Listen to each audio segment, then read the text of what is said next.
আজকের লাখো লাখো মানুষ মালা পরছে। কেন পরছে? হিন্দু বলে? হিন্দু বলে নয়, পিছনে যে জালিয়াতি গুলো করেছে সেই জালিয়াতি যাতে চাপা দেওয়া যায় তার জন্যে মালা। আমাকে অনেক কীর্তনিয়ারা বলেছে, মালা যদি গলায় না থাকে চিনবে কি করে ও হিন্দু? কমন সেন্স টুকুই নেই। হিন্দু হওয়ার জন্য মালা জরুরি নাকি?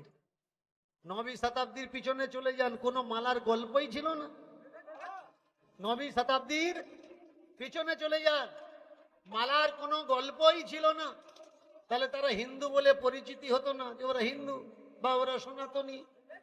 মালাটা কি? এটা একটা সাম্প্রদায়িক চিহ্ন, প্রতীক।